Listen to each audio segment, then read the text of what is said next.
The fluorescent lights in Jimmy's pawn shop buzzed overhead as I stood there, my hands trembling around the small velvet box.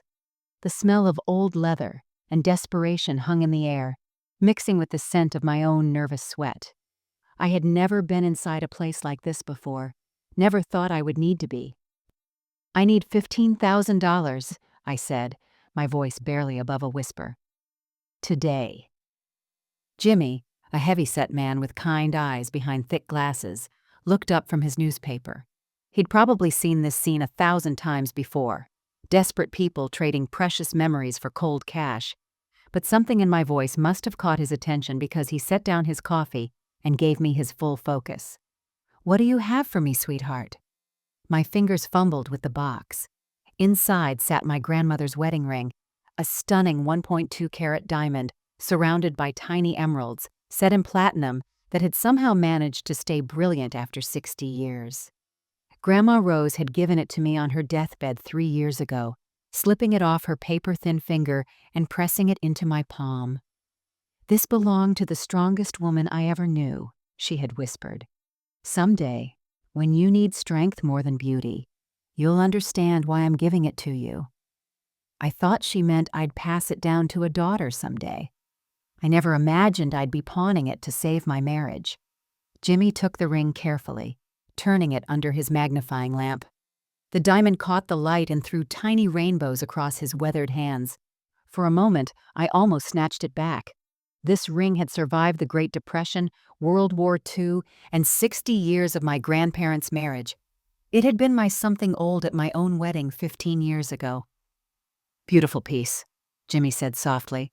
"Estate jewelry like this, it tells stories." "It does," I managed, fighting back tears. "My husband says we'll lose everything if I don't do this. He says there are people who won't wait for their money. Dangerous people." The lie felt bitter on my tongue, but Derek had been so convincing, so desperate. He'd held my hands in our kitchen just 2 hours ago, his eyes red-rimmed and pleading. "Marina, baby, I messed up. I messed up bad.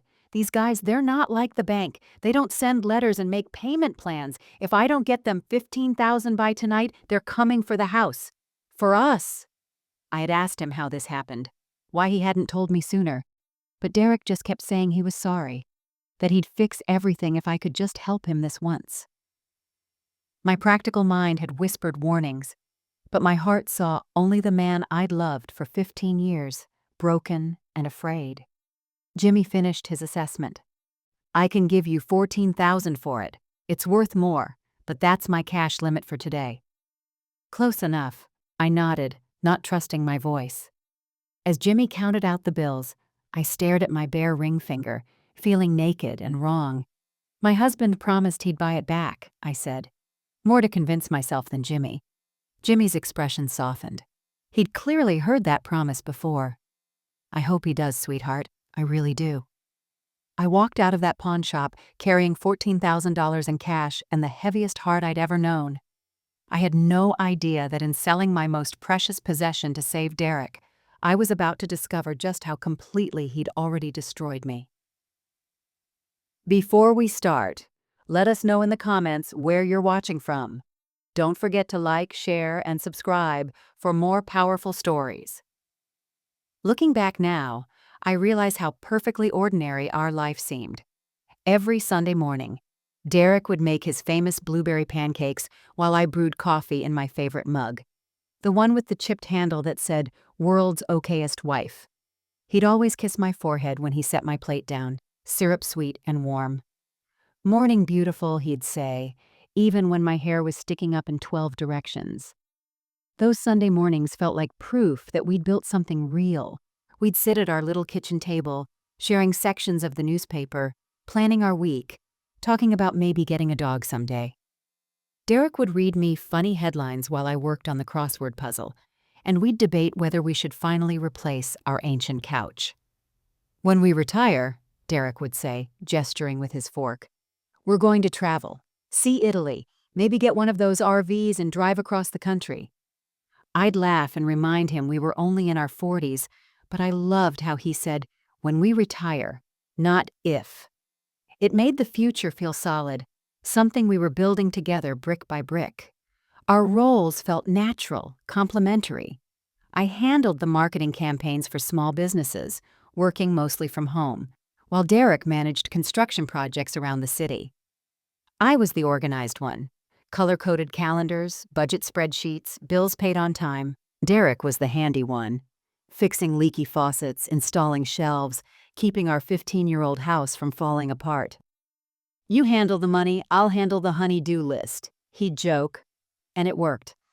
I paid our mortgage, utilities, groceries, and savings from our joint account. Derek's paychecks went there too, automatic deposit every Friday. We weren't wealthy, but we were comfortable. We could afford date nights, small vacations, and the occasional splurge without stress. Our biggest arguments were wonderfully mundane. Who forgot to take out the trash again? Why did Derek leave his work boots in the middle of the kitchen? Why did I rearrange his tools every time I cleaned the garage? We'd bicker, laugh it off, and move on. Nothing that ever made either of us question whether we wanted to keep doing life together. I remember the exact moment things started to shift, though I didn't recognize it then. Derek came home one Tuesday evening with a new debit card, waving it casually as he grabbed a beer from the fridge. "Got my own account set up today," he said. "Makes it easier for work expenses, gas, tools, client lunches. This way, I don't have to bother you for money every time I need something." It made perfect sense. Derek's job required a lot of small purchases, and he'd always felt awkward asking me to transfer money or use our joint card for work stuff. I was actually relieved. One less thing to track in our budget. "Smart thinking," I said, barely looking up from my laptop. "Just keep the receipts for taxes." He kissed the top of my head. "You're the best, babe. Don't know what I'd do without you keeping us organized." That night, Derek transferred half his paycheck to the new account. I watched him do it online, sitting right beside me on our ancient couch while we watched Netflix. Nothing secretive or suspicious, just practical financial planning between two adults who trusted each other completely. If I could go back and shake that version of myself, I would. But hindsight is a cruel gift. At the time, separate accounts felt like growth, like we were mature enough to have individual financial independence within our marriage. I had no idea Derek was building the perfect hiding place for 15 years of lies. The first crack in our perfect world happened on a Tuesday night in March. We were having dinner, leftover Chinese takeout from the night before, when Derek's phone started buzzing against the wooden table, once, twice, 3 times in rapid succession. Derek glanced at the screen and his entire body language shifted. His shoulders tensed, and he quickly flipped the phone face down, but not before I caught a glimpse of the name lighting up the display. Sophia. "Everything okay?" I asked, twirling lo mein around my chopsticks. "Yeah, just work stuff," Derek said, but his voice had that tight quality it got when he was stressed about a deadline. I was about to point out that his construction crew didn't typically include anyone named Sophia, but the phone buzzed again. This time, Derek grabbed it immediately. "Sorry, babe, I should take this," he said, already standing up. But as he lifted the phone, I saw the screen clearly. The caller ID read, "Sophia, Derek's niece," with a photo of a young woman with long dark hair and a bright smile. "That's your niece, right?" I said, relieved. Derek had mentioned Sophia a few times over the years, his brother Mike's daughter who was studying at State University about 2 hours away. Derek nodded quickly, maybe too quickly. "Yeah, Sophia, she's having some college issues, nothing serious." But his jaw was clenched tight as he said it, and he was already heading toward the hallway. "I'll just be a minute." I heard him answer as he walked away. "Hey, sweetheart, what's going on?" His voice was softer than it had been all evening, gentle in a way that made something twist uncomfortably in my stomach. Not jealousy exactly, but something close to it. I tried to focus on my dinner, but I could hear fragments of Derek's conversation drifting from the living room. Words like, "Don't worry," and "I'll figure something out," and "You know I care about you."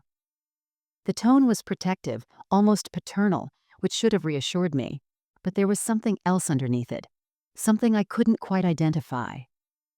When Derek returned 15 minutes later, his phone was silent in his pocket, and his expression was carefully neutral. Everything all right with Sophia? I asked. Just typical college drama, he said, settling back into his chair. Roommate problems, money stress, you know how it is. I nodded sympathetically. I remembered my own college years, how every problem felt earth-shattering at the time. Does she need anything? We could send her a care package or maybe invite her for dinner sometime. Derek's fork paused halfway to his mouth. That's sweet of you, but she's pretty independent, doesn't like to feel like a burden. Later that night, around 11:30, I was brushing my teeth when I heard Derek's voice again, low and careful. I peeked around the bathroom door and saw him standing in our garage, phone pressed to his ear, his free hand running through his hair. A gesture I recognized as his tell when he was worried about something. I couldn't make out the words, but the tone was the same as earlier. Gentle, protective, intimate. When he noticed me watching through the window, he ended the call abruptly and came back inside. Just checking on Sophia again, he explained, not quite meeting my eyes. She sounded pretty upset earlier. You're a good uncle, I said, and I meant it. But as I lay in bed that night, listening to Derek's breathing beside me, I couldn't shake the feeling that something had shifted. Not dramatically, not obviously, but like a picture frame that's been bumped just slightly off-center. You don't notice it at first, but once you do, you can't stop seeing it. Over the next few weeks, Derek became a stranger living in my husband's body. The changes were subtle at first, like watching a photograph fade so slowly, you don't realize the colors are disappearing until you compare it to the original. Our Sunday morning pancakes became a rushed affair. Derek would check his phone between flipping pancakes, scrolling through messages with a furrowed brow. When I'd ask what was wrong, he'd give me that same tight smile and say, "Just work stuff, babe." But construction crews don't typically send texts at 7 in the morning on weekends. Remember when Sundays used to be sacred? I said one morning, watching him type a response while his pancakes burned on the griddle. Derek looked up, startled, as if he'd forgotten I was there. Sorry, what? Nothing, I said, turning off the burner myself. Just missing my husband, I guess. He didn't ask what I meant. The intimate conversations that had been the backbone of our marriage simply evaporated. Derek started falling asleep on the living room couch every night, claiming his back was acting up from work. When I suggested we see a doctor or maybe get a new mattress, he waved me off. It's fine, Marina, not everything needs to be fixed. But I noticed he could text comfortably for hours while lying on that same couch that supposedly hurt his back. I began eating dinner alone most nights. Derek would come home later and later, always with explanations that sounded reasonable but felt hollow. Sorry, babe, had to finish up the Morrison job. Traffic was insane on Route 9. Stopped to help Mike with his deck project. I'd set his plate in the microwave and eat by myself, talking to our tabby cat Whiskers, more than I talked to my own husband. At least Whiskers looked at me when I spoke. The financial conversations became particularly strained. Derek had always been casual about money, trusting me to handle the details, but now he seemed almost hostile when I brought up our budget. The utility bill is higher than usual this month, I mentioned one evening, spreading our statements across the kitchen table. And I noticed we haven't put anything in savings in 6 weeks. Derek's entire demeanor shifted. His shoulders went rigid, and he looked at me like I'd accused him of stealing. Jesus, Marina, do you have to analyze every penny? We're fine. You worry too much about money. I worry about money because someone has to, I said, trying to keep my voice calm. That's how we've stayed financially stable for 15 years. Financially stable, Derek repeated, his voice dripping with irritation. God, do you hear yourself? Not everything in life is about spreadsheets and budgets. I stared at him, genuinely confused. This was the same man who used to praise my financial organization, who said my careful planning was what allowed us to take vacations and buy nice things. Now, he was acting like my responsible approach to money was somehow shameful. I'm sorry, I said, though I wasn't sure what I was apologizing for. I didn't mean to stress you out. Derek's expression softened slightly. No, I'm sorry. Work's just been crazy lately. I don't mean to take it out on you.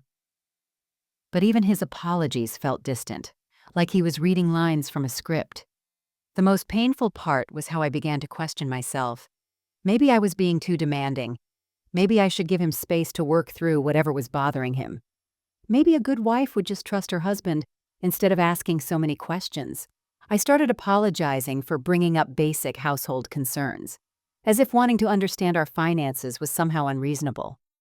I was slowly disappearing from my own marriage, and I didn't even realize it was happening. The humiliation came on a beautiful Saturday afternoon in May at Derek's family barbecue. His brother Mike was hosting at his house, and the whole extended family was there: aunts, uncles, cousins, and Derek's parents, who I'd always thought of as my second parents after 15 years of marriage. I was carrying a bowl of potato salad to the picnic table when I heard Mike talking to his mother, Derek's mom, near the grill. They were speaking in those hushed tones people use when they think they're being discreet but actually aren't. "Derek's been real generous with Sophia lately," Mike was saying, flipping burger patties. "Paid her rent for 3 months, bought her that new car last week. Kid's got everything she needs for college now." My steps slowed. New car? What new car? Derek's mother, Carol, smiled proudly. "That's our Derek, always looking out for family. Sophia's like the daughter he never had." The potato salad bowl suddenly felt impossibly heavy in my hands. 3 months of rent? A new car? We'd been cutting back on groceries for months. I'd been using coupons and buying generic brands, thinking we were tightening our belts together. Meanwhile, Derek had been spending thousands of dollars I knew absolutely nothing about. I set the bowl down with shaking hands and walked directly to Derek, who was standing by the beer cooler with his cousin Tom. "Derek," I said, trying to keep my voice steady, "can I talk to you for a minute?" He looked up, beer in hand, and I could see the exact moment he realized I'd overheard something. His face went pale, then flushed red. "Sure, babe. What's up?" I pulled him aside near the garden shed where we could have some privacy. "Mike just mentioned you bought Sophia a car. When did that happen?" Derek's jaw tightened. "It's not a big deal, Marina. She needed reliable transportation for her internship. How much did it cost?" "Jesus, do we have to do this here?" Derek glanced around nervously, as if his family might overhear us discussing our finances. "How much, Derek?" "It was used. Nothing fancy. Maybe $8,000. $8,000.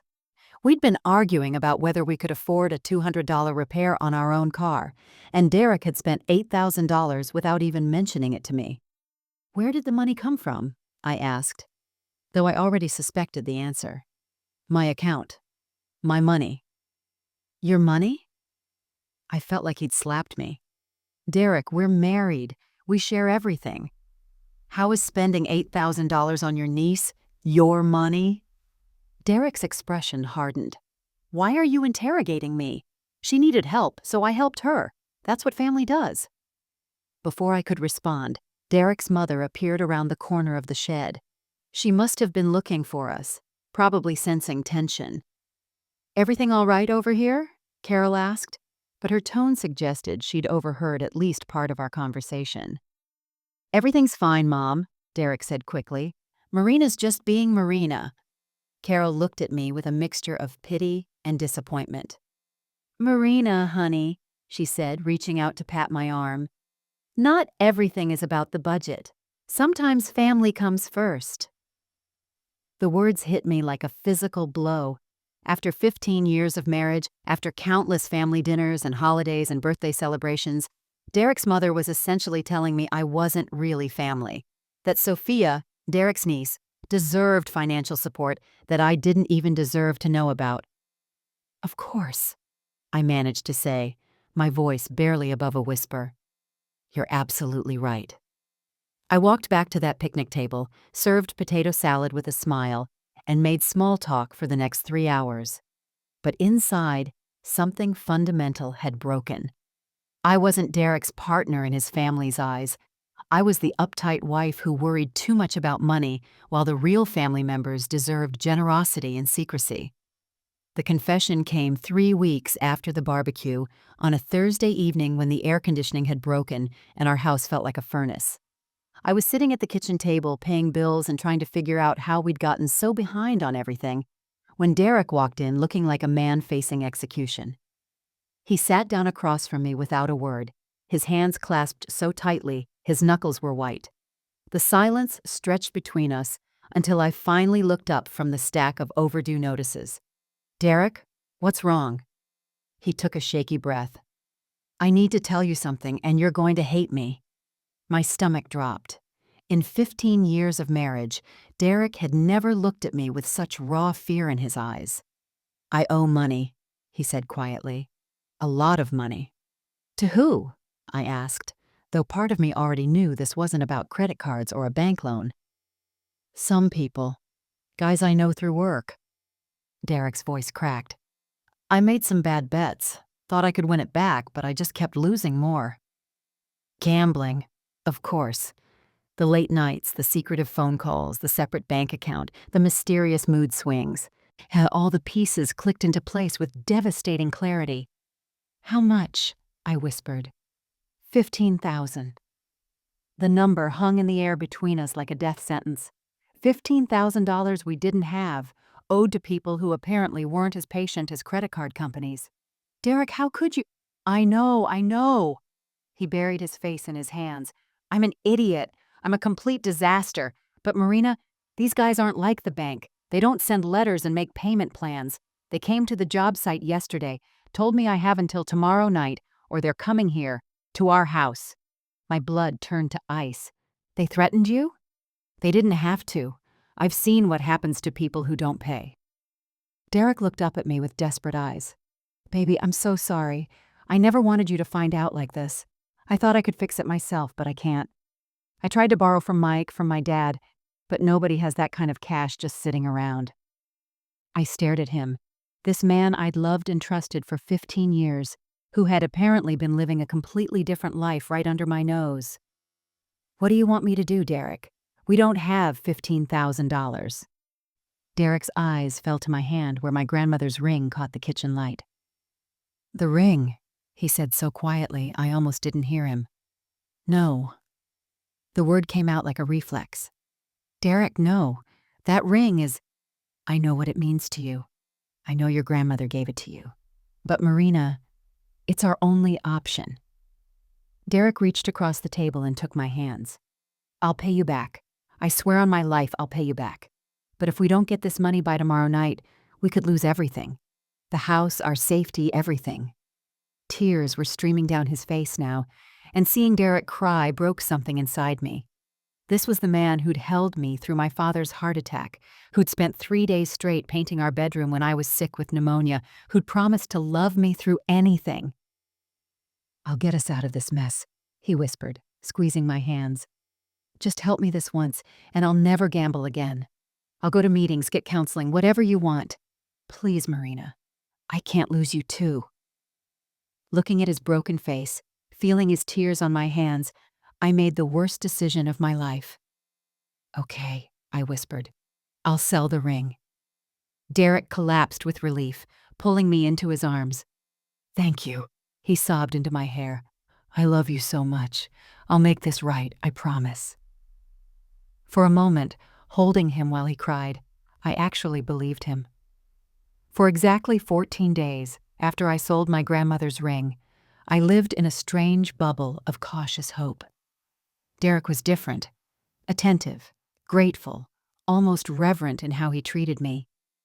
He brought me coffee in bed every morning, cooked dinner without being asked, and held me close at night like he was afraid I might disappear. "I know I put you through hell," he whispered one evening as we sat on our porch swing. "But this was rock bottom for me, Marina, the wake-up call I needed. From now on, we're in this together, complete honesty, no more secrets." I wanted to believe him so desperately that I ignored the tiny voice in my head reminding me that addicts often say exactly what they think you want to hear. On the 15th day, Derek's phone ran out of battery during lunch. He'd gotten a call from a potential client and asked to borrow mine to call them back. I handed it over without thinking twice. After all, we were starting fresh with complete honesty. While Derek stepped outside to make his call, I stayed in the kitchen, cleaning up our sandwich plates, and feeling something I hadn't felt in months. Peace. Maybe we really could rebuild from this. Maybe our marriage could be stronger after surviving something so terrible. 20 minutes later, Derek still hadn't returned my phone. I found him standing in our driveway staring at my phone screen with a look of complete panic. "Derek, is everything okay?" He looked up at me like he'd seen a ghost. "Your phone was logged into my Instagram account," he said slowly. "I must have accidentally opened the app when I was trying to dial." I didn't understand why that would be a problem until he handed me the phone. There, on his Instagram story from 2 days ago, was a photo that made my legs give out beneath me.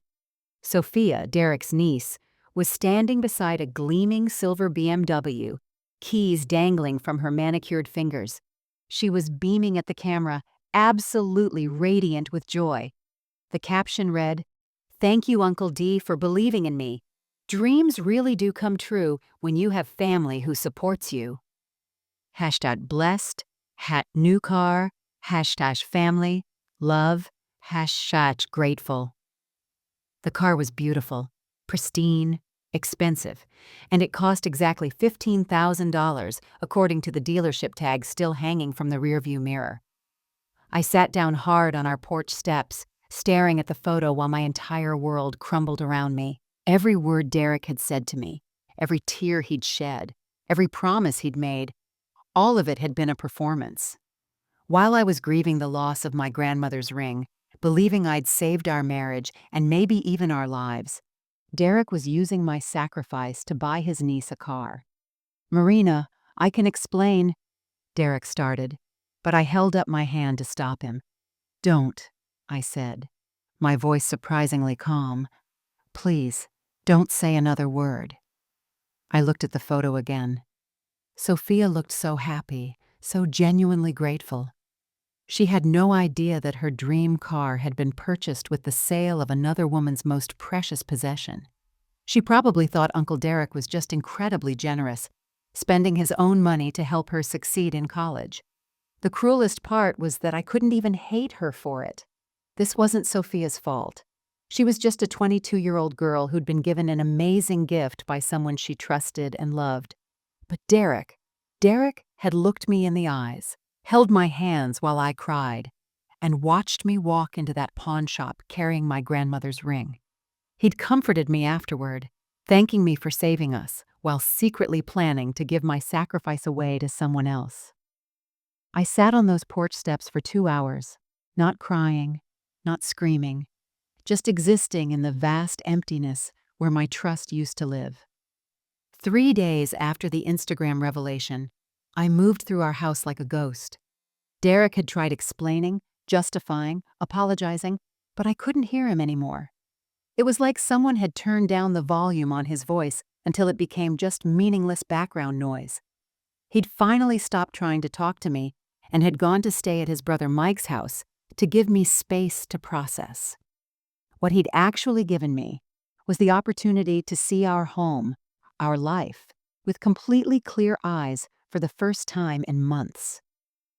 I was looking for our insurance papers to update our policy when I opened Derek's desk drawer. He'd always been territorial about his workspace, claiming he had his own system for organizing business documents. I'd respected that boundary for 15 years, but boundaries felt meaningless now. The drawer was a mess of receipts, business cards, and random papers. But tucked in the very back, behind a stack of old warranty information, was a manila folder labeled "Personal" in Derek's careful handwriting. My hands trembled as I opened it.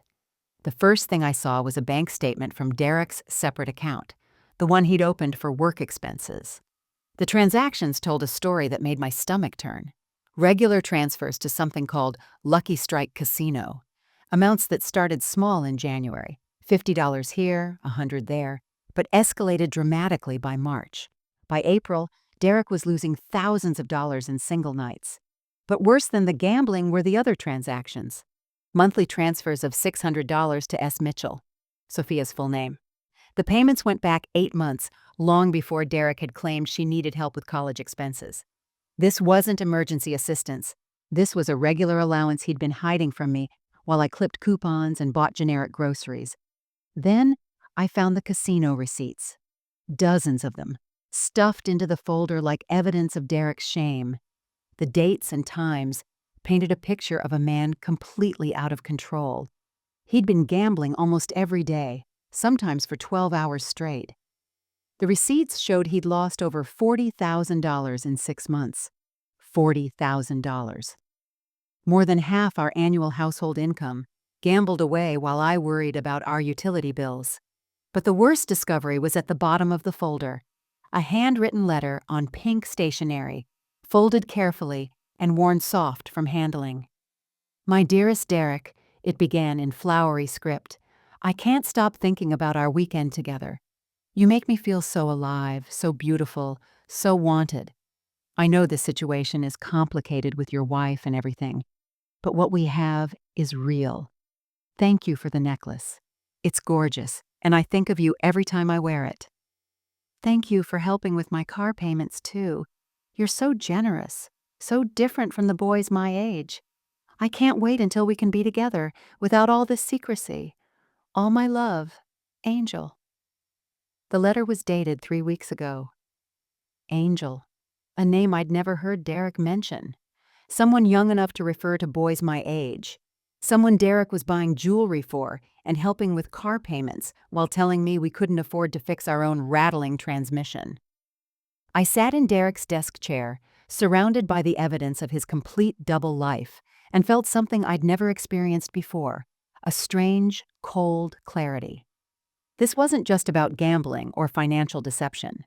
Derek had been systematically lying to me about everything: where he went, who he saw, how he spent our money, even who he was as a person. For 15 years, I'd been married to a stranger who'd gotten very good at pretending to be my husband. That night, I sat on my kitchen floor surrounded by Derek's lies, feeling like I was seeing color for the first time after living in black and white for 15 years. The evidence was spread around me like pieces of a puzzle that finally formed a complete picture, not of the man I thought I'd married, but of who Derek actually was. At 2 a.m., I called my sister Elena. I hadn't spoken to her in weeks, not since Derek had started complaining that my family was too involved in our business. Another red flag I'd ignored. "Marina, what's wrong?" Elena's voice was instantly alert, despite the late hour. "I need to tell you something," I said, my voice surprisingly steady. "And I need you to just listen, okay? Don't try to fix anything or give advice yet. Just listen." For the next hour, I told Elena everything: the gambling, the lies about Sophia's expenses, the affair, the manipulation around my grandmother's ring. I told her about months of gaslighting, about being made to feel crazy for asking reasonable questions about our finances, about slowly disappearing from my own marriage. Elena was quiet for a long time after I finished. Then she said something that changed everything. "Marina, when's the last time you made a decision just for you? Not for Derek, not for your marriage, not to keep the peace. When did you last do something simply because you wanted to?" I opened my mouth to answer and realized I couldn't. Every choice I'd made for years had been filtered through how it would affect Derek, what he would think, whether it would cause conflict. I'd been living his life, not mine. "I can't remember," I whispered. "That's not love, honey. That's erasure." After we hung up, I walked through our house seeing it differently. The furniture Derek had chosen because he liked dark wood, even though I preferred lighter colors. The TV shows we watched because he found my preferences boring. The friends we'd lost touch with because Derek thought they were negative influences. The hobbies I'd abandoned because Derek needed my attention for his latest crisis or project. I'd become a supporting character in my own life. But something else was happening too. With each lie I uncovered, each manipulation I recognized, I felt something stirring inside me that had been dormant for months. Not anger exactly, but something cleaner and more powerful. Clarity. I looked at myself in our bathroom mirror. Really looked. The woman staring back had worry lines that hadn't been there 2 years ago, shoulders that curved inward from carrying invisible weight, eyes that had learned to apologize before speaking. This wasn't who I used to be. I remembered the woman I'd been before Derek's behavior became my responsibility to manage. She had opinions about things. She laughed loudly at movies. She wore red lipstick on random Tuesday afternoons because it made her feel confident. She had dreams that didn't require anyone else's permission. That woman was still in there somewhere. I opened Derek's folder again, but this time I wasn't looking at it as a betrayed wife. I was looking at it as evidence, documentation, proof of a pattern of deception that went far beyond a gambling problem or a moment of weakness. Derek wasn't broken and in need of my saving. Derek was a man who had systematically lied to and manipulated someone who loved him, using that love as a weapon to get what he wanted. The difference between those two things was everything. I spent the rest of the night making a list, not of Derek's crimes, but of who I wanted to be. For the first time in years, my future felt like something I could control. The next morning, I woke up with a strange sense of purpose I hadn't felt in months. Derek was still staying at Mike's house, giving me what he called space to heal. But what he'd actually given me was the freedom to act without his constant monitoring and manipulation. My first stop was Central Bank, where I'd done business for over a decade. I walked in wearing the red lipstick I'd found buried in my makeup drawer, feeling like I was putting on armor. "I'd like to open a personal checking account," I told the bank representative, a kind woman named Patricia who'd helped us with our mortgage years ago. "Of course, Mrs. Thompson. Will your husband be joining the account as well?" "No," I said, and the word felt powerful in my mouth. "This one's just for me." Patricia didn't ask questions, but I saw understanding flicker in her eyes. She'd probably helped other women in similar situations. Within an hour, I had my own account, my own debit card, and my own financial independence for the first time in 15 years.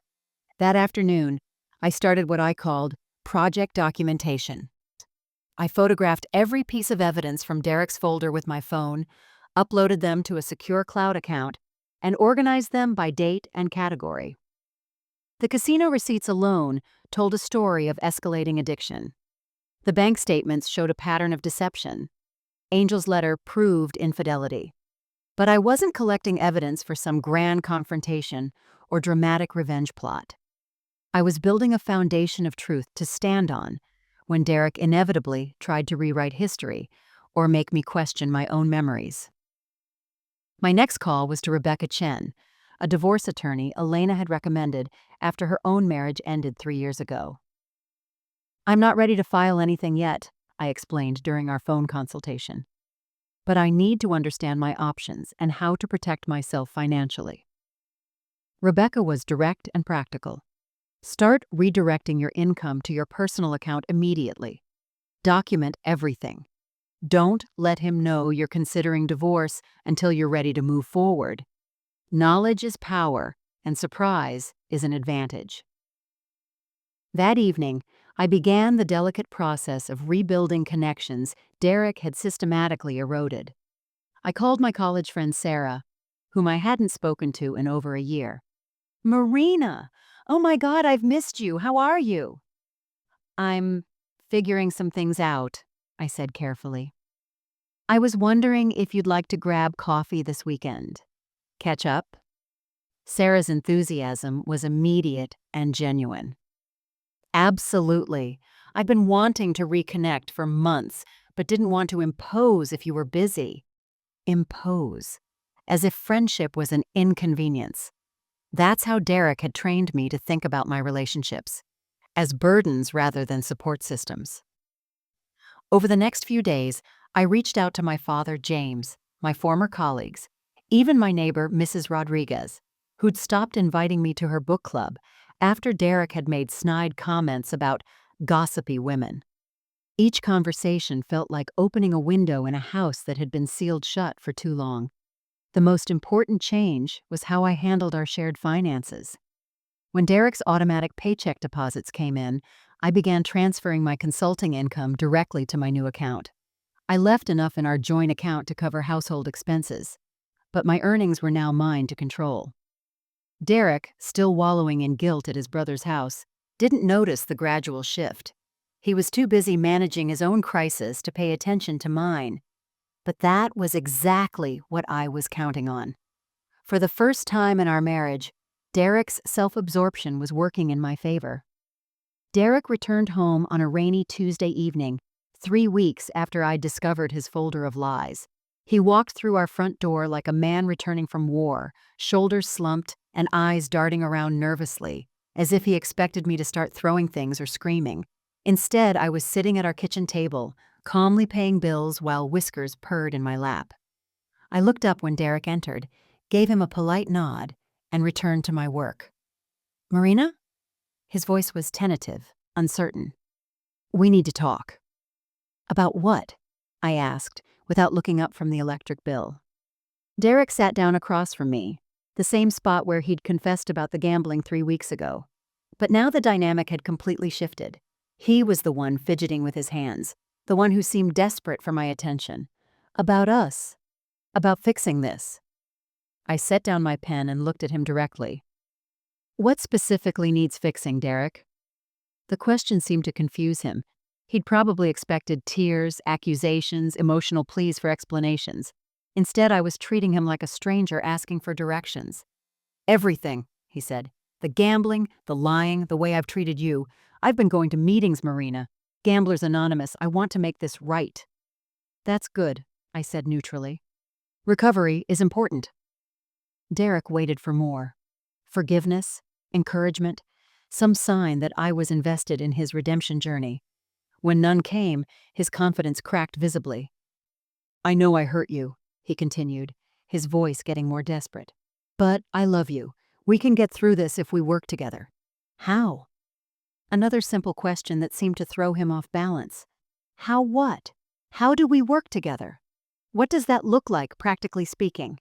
Derek fumbled for words. "Well, I'll be completely honest from now on. No more secrets. And maybe you could help me manage the finances again? Make sure I don't have access to gambling money?" There it was.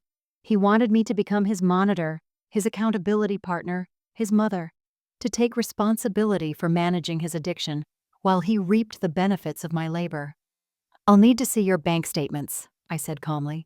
"All of them, every account, every transaction for the past year." Derek's face went pale. "Marina, I told you about the gambling." "Isn't that enough? Is it?" I asked. "Is there anything else you haven't told me about?" The question hung in the air like smoke. Derek's eyes darted away from mine, and I knew he was calculating what I might already know, what he could still hide. "What do you mean?" he asked, but his voice had gone up half an octave. "I mean exactly what I said." "Is there anything else?" Derek began to sweat. This wasn't the Marina he was used to. The one who accepted his explanations, who worked to make him comfortable, who absorbed his emotions and managed his crises. This Marina asked direct questions and waited for answers without filling the silence with reassurance. "I think I should know about Angel," I said quietly. Derek's face went white as paper. "How do you—" He stopped himself, but it was too late. "So there is something else." For the first time in our entire marriage, Derek looked actually afraid of me. Not afraid of losing me. He'd never seemed worried about that. Afraid of me, of what I might know, of what I might do with that knowledge. The power dynamic had completely reversed, and we both felt it. I walked to Derek's desk and retrieved the manila folder I'd discovered weeks earlier. I set it on the kitchen table between us, opened it carefully, and began laying out the evidence like I was presenting a case to a jury. First, the bank statements showing the casino transactions. Derek's eyes widened as he realized I'd found his private account records. Next, the receipts documenting $40,000 in gambling losses over 6 months. Derek's hands started trembling. Then, the records of monthly payments to Sophia going back 8 months. Payments that started long before any emergency Derek had described to me. Finally, Angel's letter. I unfolded it slowly and placed it directly in front of him. Derek stared at the pink stationery like it might bite him. "Marina, I can explain." "No," I said firmly. "You've explained enough. Now I'm going to tell you what happened, and you're going to listen." My voice was steady, professional, like I was delivering a presentation at work. Derek opened his mouth to interrupt, but something in my expression stopped him. "You've been gambling for at least 6 months, probably longer. You've lost $40,000 of our money. Money I earned, money I saved, money I carefully budgeted while you complained about my obsession with finances." Derek started to speak, but I held up my hand. "You've been giving your niece $600 a month for almost a year, which means you've spent nearly $5,000 on her before the car purchase. When I sold my grandmother's ring, because you said dangerous people were threatening us, you took that $15,000 and bought Sophia a BMW. There were no debt collectors, Derek. There was just you, wanting to play the generous uncle with my sacrifice." Derek's face had gone from white to gray. Sweat beaded on his forehead. "And while you were doing all of this, you've been having an affair with someone named Angel, someone young enough to call men her age boys. Someone you've been buying jewelry for and helping with car payments while telling me we couldn't afford to fix our transmission." I picked up Angel's letter and read directly from it. "Thank you for the necklace. It's gorgeous, and I think of you every time I wear it. Thank you for helping with my car payments, too." Derek finally found his voice. "Marina, please, it's not what you think. Angel is just a casino hostess," I finished. I had Rebecca Chen's investigator look into her. "Angel Martinez, 24 years old, works at Lucky Strike Casino. Part of her job is making high roller gamblers feel special and keep them spending money, which explains why she suddenly became interested in a 47-year-old married construction worker." Derek's mouth fell open. He clearly hadn't expected me to investigate. "The necklace you bought her cost $1,200, according to your credit card statement. Her car payments you've been helping with total $350 a month. Meanwhile, I've been shopping at discount grocery stores and using coupons because you convinced me we were struggling financially." I closed the folder and looked directly into Derek's eyes. "I sold my grandmother's ring because you said we'd lose everything if I didn't help you. You used my sacrifice to buy your niece a car while having an affair with someone who was playing you for money from the beginning. You didn't just lie to me, Derek. You systematically betrayed every promise you've ever made." Derek sat in complete silence, staring at the evidence scattered across our kitchen table. "I'm not angry anymore, Derek," I said quietly. "I'm done." The conversation lasted exactly 10 minutes. 15 years of marriage ended with clarity instead of chaos. 3 months later, I was sitting in Rebecca Chen's law office when she delivered news that would have been devastating 6 months ago, but now felt like poetic justice. "Marina, we've uncovered something significant during the asset discovery process," Rebecca said, sliding a folder across her mahogany desk. "Derek used your grandmother's ring as collateral for additional gambling debts after he sold it." I opened the folder to find loan documents from a private lending company called Quick Cash Solutions. Derek had taken the pawn shop receipt for my ring, the $14,000 receipt, to this loan shark operation and used it to secure another $20,000 in gambling money. "He told them he could buy the ring back any time and use it as collateral," Rebecca explained. "When he inevitably lost that money too and couldn't repay the loan, they placed a lien against the ring. Since Derek was technically still married to you, they're claiming you're partially responsible for his debt." The papers showed that Derek had lost the additional $20,000 at Lucky Strike Casino in a single weekend, just days after I'd sold my grandmother's ring to save our marriage. "There's more," Rebecca continued. "Remember Angel Martinez, the casino hostess?" I nodded. "Our investigator discovered she's been running this same con on at least 3 other married men at the casino. She gets them emotionally attached, accepts their gifts, then disappears when their money runs out. Derek's affair wasn't a romance, it was a business transaction." Rebecca showed me surveillance photos from the casino. Derek sitting alone at slot machines while Angel worked other tables, chatting up different men, accepting drinks and gifts from multiple targets. Throughout the same evenings, Derek thought he was having intimate dates with her. Angel Martinez isn't even her real name. She's Angela Moreno, and she has a boyfriend who helps her run these scams. They've been reported to casino security multiple times, but never prosecuted because the victims are too embarrassed to press charges. The final twist came when Rebecca opened another document. The court has ruled in your favor regarding the ring. Since Derek used marital assets as collateral without your knowledge or consent, he's required to compensate you for the full appraised value of the ring, $23,000, plus punitive damages for emotional distress. The total judgment is $35,000. Derek, meanwhile, had lost everything. His construction company had fired him for missed work and erratic behavior. When his gambling debts became public during our divorce proceedings, his family finally understood the extent of his deception. His brother Mike had kicked him out after discovering Derek had also borrowed and lost $5,000 that Mike had loaned him for emergency car repairs. Angel, or Angela, had vanished the moment Derek's financial resources dried up.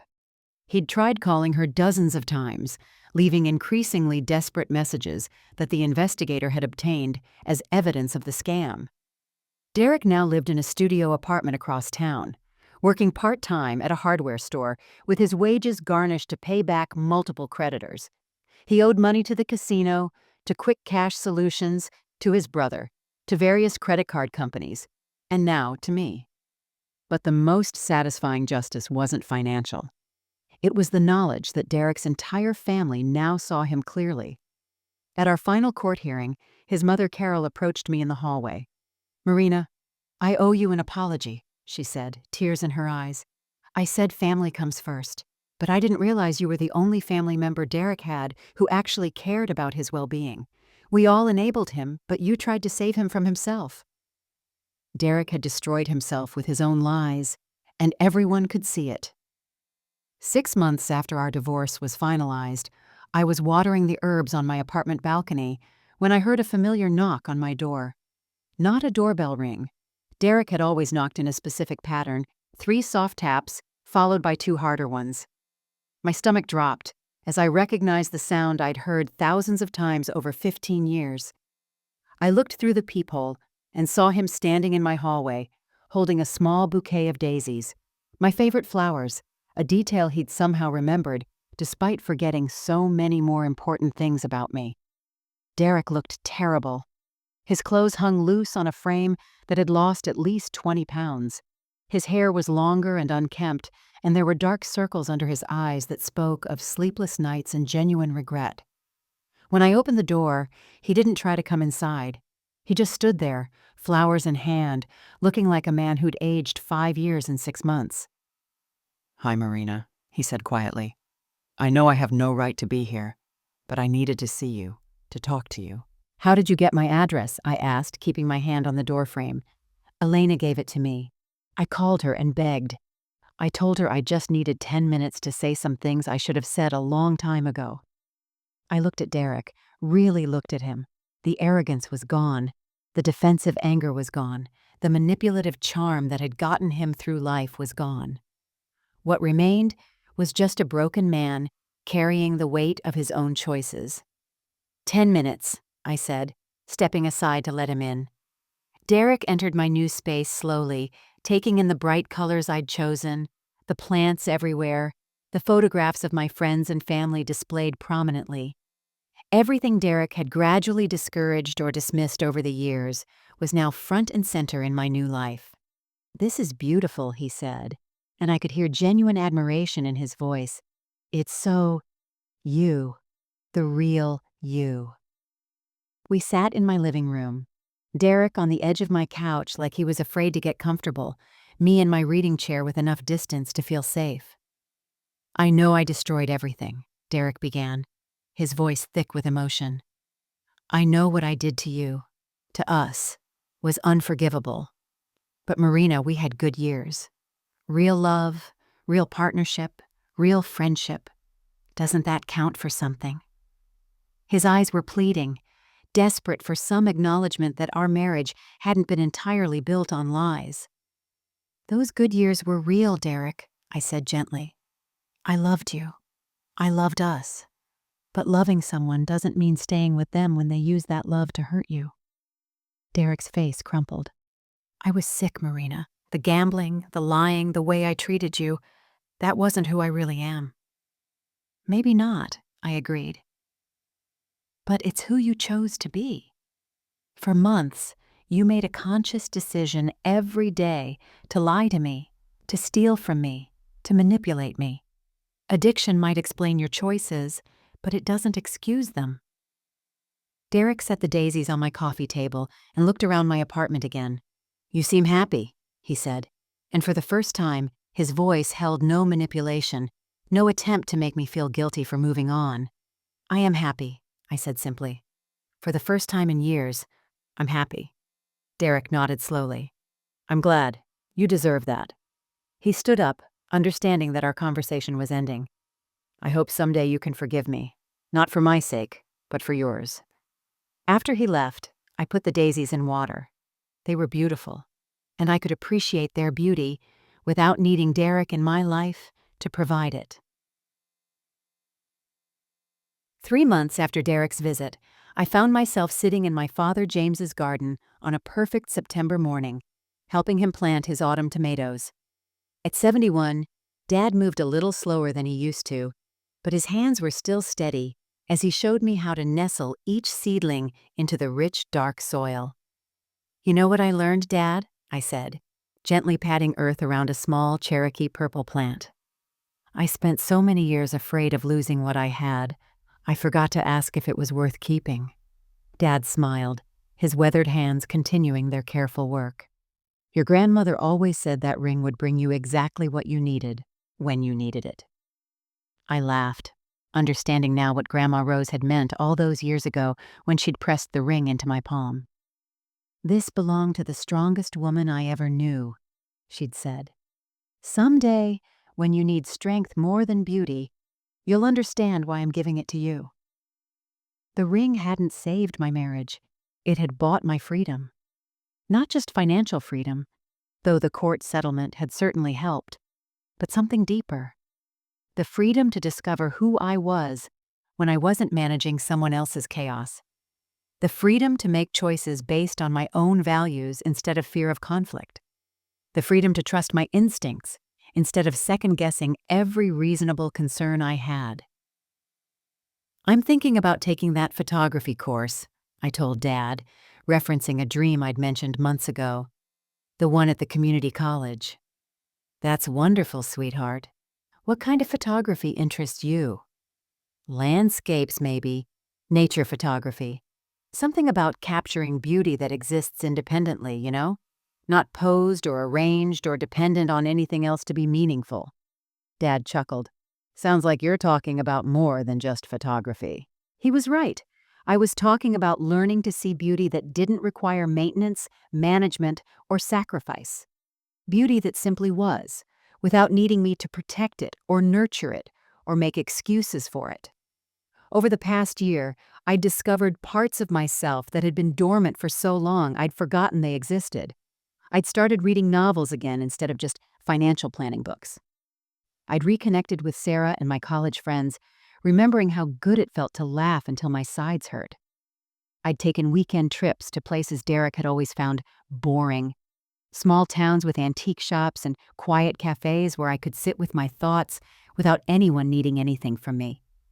Most importantly, I'd learned to trust myself again. To trust my perceptions, my instincts, my right to ask questions and expect honest answers. I'd learned that love without respect isn't love at all. It's just comfortable manipulation. The settlement money came through last week, I told Dad, pressing soil around another seedling. I'm thinking about getting a little house. Nothing fancy, just something with a garden where I can grow my own tomatoes. And maybe room for a dark room? Dad suggested with a knowing smile. Maybe. As we worked in comfortable silence, I thought about Derek sometimes, wondered if he was getting the help he needed, hoped he was finding some peace. But those thoughts came without the crushing weight they once carried. Derek's well-being was no longer my responsibility, and that truth felt as liberating as the morning air filling my lungs. I was planting seeds in soil that belonged to me, growing something that would nourish me, creating beauty that didn't require anyone else's permission or approval. For the first time in my adult life, I was growing something that belonged entirely to me.